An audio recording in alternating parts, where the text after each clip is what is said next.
It's hard to argue that the 1960s in particular, roughly 1963 through, let's say, 1969, even into 1970 were really peak Pontiac and the height of the Pontiac motor division. 1968 was in fact Pontiac's best year to date, but around this time frame, all Pontiacs were pretty awesome. I have to say my favorite year for Pontiac is actually 1965, and in that model year, the entire Pontiac lineup was named Motor Trend's Car of the Year. The big cars, the small cars, everything in between. I shouldn't call them small, I'll call them senior compacts, shall we say. In any case, 65 was a banner year for Pontiac, but 1967 was also a great year for Pontiac, although the division had different styling up front than they did in previous years. Now, one of the things about 1967 is that it also saw the introduction of what may be Pontiac's shortest-lived nameplate. I'm struggling to think of one that was shortered, but maybe there is one. Put a comment in the comment section if you can think of one. And that is the Executive line. Now, the Executive line ran from 1967 through the 1970 model year, and after that it was done.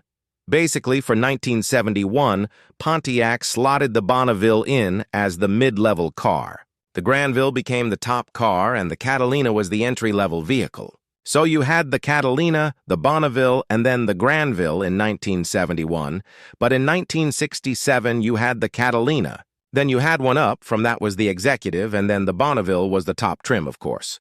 Now, the Executive has an interesting history because, as I said, it only lasted from 1967 through 1970.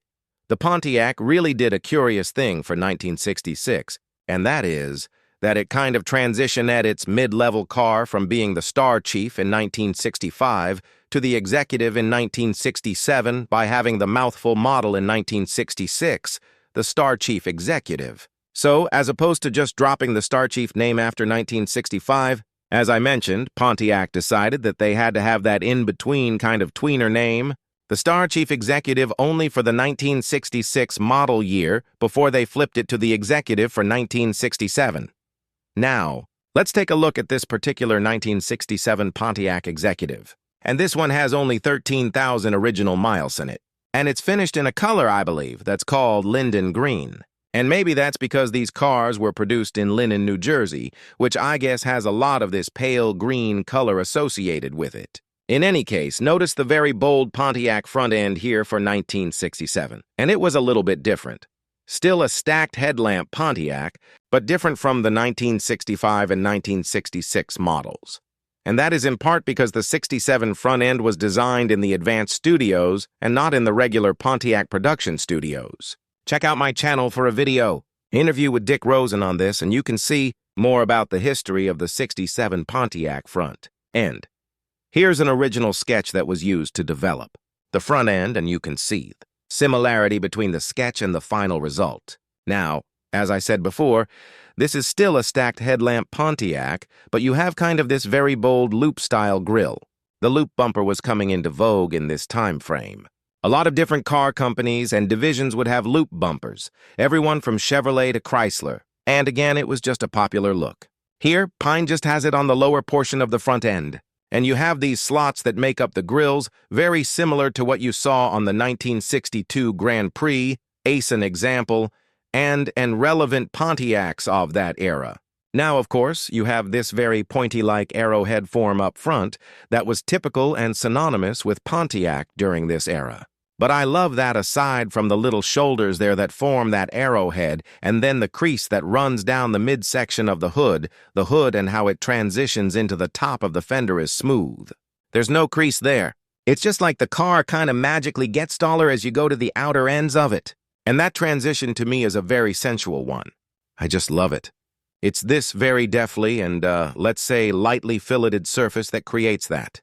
I also love the twisting and turning of the surface of the arrowhead and how it comes toward the point up front. That surface and how it's reflecting the light must have taken designers an inordinately long period of time to get correct because that shoulder is just kind of moving and growing and twisting.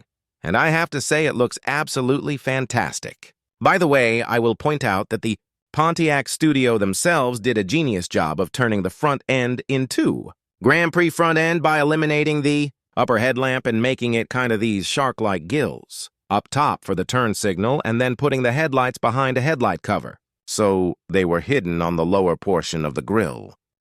Very authoritative front end, and all that Pontiac had to do is change that little end cap up at the top and then change the lower portion of the grille, and everything else could stay the same. The hood could stay the same, the midsection there could stay the same. It was a genius and cost-effective way to get an entirely different look to the front end. And I suppose that's one of the reasons why you see that end cap there, that is, encapsulating the top headlamps, because it was just easier to manufacture and easier to change for the Grand Prix. And now, as we transition to this front 3/4 view, maybe another reason for the end cap was also just manufacturability. It's probably much easier to stamp that fender as is. And you can see here the fender and how it's shaped from the leading edge of the door to that end cap up front. And I can't imagine trying to get that metal up front to bend around and twist so that it could form that headlamp bucket was also a challenge. So the Pontiac engineers kind of got a twofer there. They got the easier-to-stamp fenderas, well as a new look for the Grand Prix because of that. Now you also do see this very distinctive and, let's say, sharp body side crease that has a pretty pronounced highlight on top and a low light or shadow on the bottom. And I wonder what this car, imagine that it didn't have that crease and how, let's say, hefty the body side would look. The crease kind of serves to break that up. I do love that skag line that starts in the door and then forms the fender skirt. It's just a cool look for these particular vehicles. And then you have, of course, the so-called Coke bottle styling that we've talked about a number of times before, where that sheet metal is flaring outward and upward and downward around the rear wheel. Very typical style, particularly for GM during this time frame. Now, as we transition here to the side view, we can see this beautiful arc of the fastback roofline for this 67 Executive two-door hardtop. Take a look at how big that rear quarter glass is, too, on this car. It's enormous because of that very gentle arc to the roof. And I love how it flows into the deck lid, and it kind of inverts. It's almost like a sewage line. This S-line that you see that starts at the A-pillar and then runs back, let's say, toward the R of the car down the C-pillar, and then forms the deck lid. See that S-like form? And it's complementing kind of an inverted S that if you look at the top of the quarter panel and take your eye toward the front of the car, you can see an S running in inverse. So, this car has all of these little scurves that give it some visual interest, particularly in the side view, and I think it's absolutely fantastic. Now, I do note in this picture a very slight difference in the paint between the door and the fender. The fender looks a little bit darker than the door, and that could be perfectly factory. You actually see that a fair amount on General Motors cars of the era, because Pfizer Body Division owned the body from the cowl rearward, and the division owned the sheet metal and the painting from the cowl forward. And as a result, sometimes these parts were painted in two different assembly plants or portions of the assembly plant. There was actually a line on the floor in a lot of the assembly plants where on one side, it was Fisher Body Division, on the other, it was the division itself that operated the plant. This is before G-Massembly Division came about. And so sometimes you get a paint mismatch just because it could even be the same paint formulation, but the temperature and the humidity is different, and that makes the paint lay differently and the metallic flake look a little different. So you see this H relatively commonly on GM cars of the era, and that's one of the reasons why. So, if you see that on a car that you're looking to buy and the paint, let's say, checks out to being E between 2 and 1/2 and 4/1/2 mm thick, it's original paint. That's just how they were painted back in the day.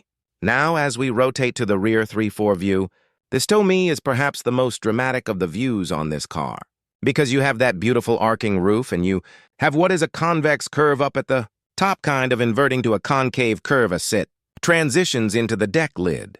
Then you have that's one S curve. Then you have the other inverted S that I talked about, the quarter panel, and that top of the quarter panel line going forward. You have the Coke bottle styling. You have these tail lamps that kind of drape over and spill downward. And you have this deck lid that really has no creases to it, except where it folds, of course, to meet the trim panel that's housing the tail lamps in that particular area there. But this is such a clean car, with I would just call it unbroken steady lines, and everything just works beautifully. I love how the bumper continues, the quarter panel form in it on the side there, and that end section is just fantastic. and how this car tapers oh so gradually all the way from the highest portion of the roof down to the rearmost portion of the deck lid. It's absolutely fantastic and just emblematic of how great of stylists and clay modelers General Motors had during this time period. These were really fine artists.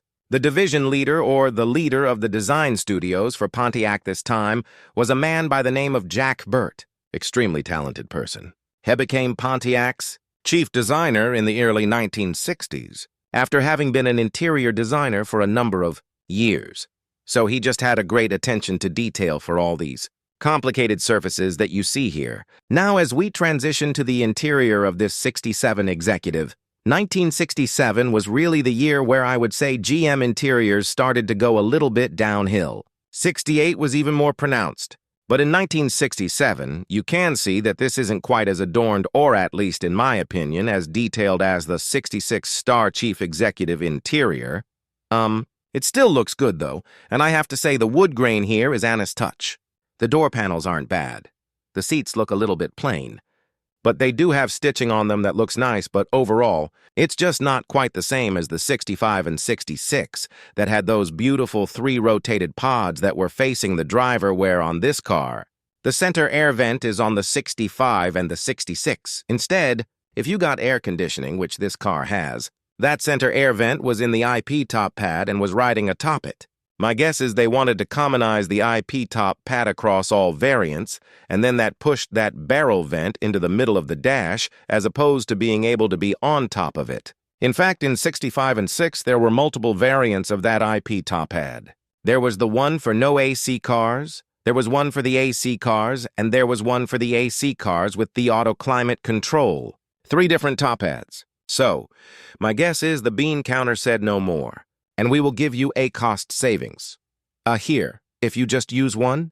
You also have perhaps another cost savings move, which is that the glove box is designed into the IP here as opposed to the lower portion of the IP like it was in 65 and a 66. You notice that big door with the button on it where it says Executive. That's the glove box in 65 and 6. There was a glove box that would have been underneath that. There would have been a grab handle as an example in that area, and some beautiful trim. But alas, you don't have that here. It still looks good, like I said. And you have the Pontiac, I'll call it dual radio control style controls. One for the radio, truthfully. Then you have the cigarette lighter to the left of the 2 radio controls. Then to the left of that is the Pontiac heater, which the leftmost control is for the fan speed.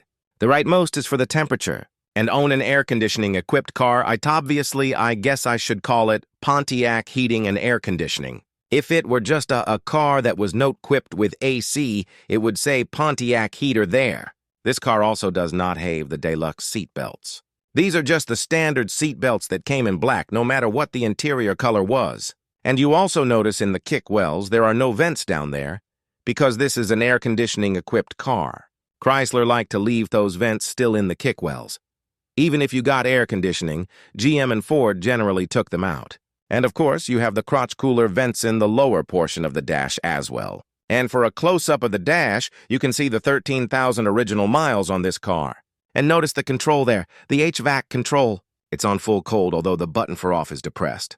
This was an interesting style of control because you had if you push normal, and then you could change the blower speed, basically between low, medium, and high. But the blower speed would change based on how cold you turned the temperature dial. Something that I haven't seen really done on other cars.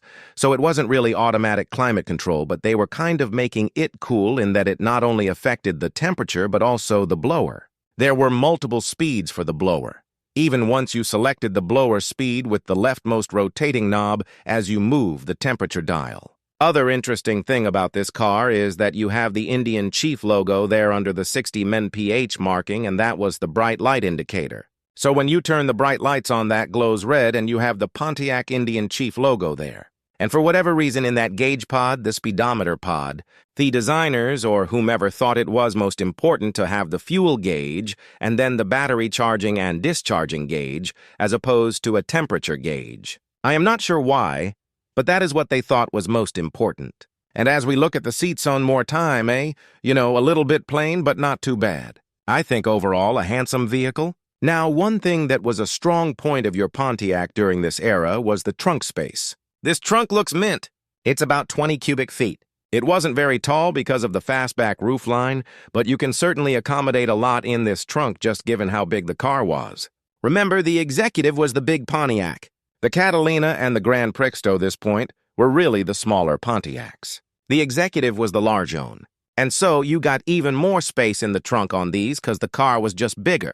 More specifically, the Executive Bonneville rode a top 124-in wheelbase.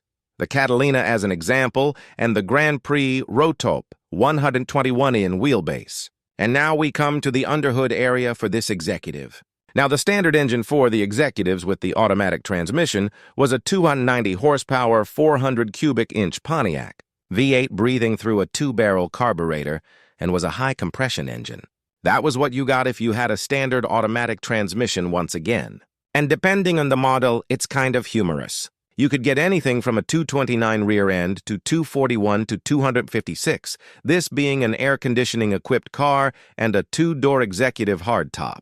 I believe this has a 256-to-1 rear end. So super lazy and tall rear ends, a 229-to-1 rear end in this. And while that sounds like, the thing would be a slug, I gotta tell you, driving these Pontiac V8s with those super tall rear ends, they're not. They are still peppy. Amazingly, it is not a slug.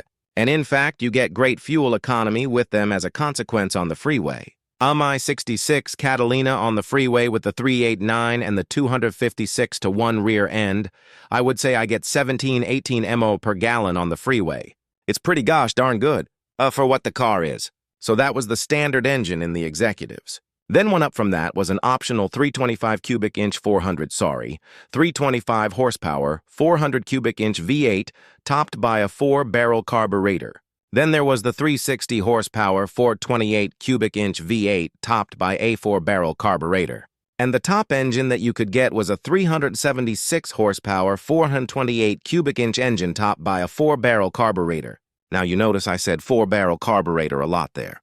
That's because Pontine no longer had the 3 deuces or 3 2-barrel carburetors after 1966, likely because they introduced the quadrajet carburetor for 1967 and it could flow enough air and fuel that the 3 2-barrels weren't needed. And the quadrajet, just being a single 4-barrel, was less complicated and more reliable. And optional at no extra cost in Pontiacs, you could get a 265 horsepower, 400 cubic inch engine. It was a low-compression engine topped by a 2-barrel carburetor. Hard to say which engine is in this particular Executive.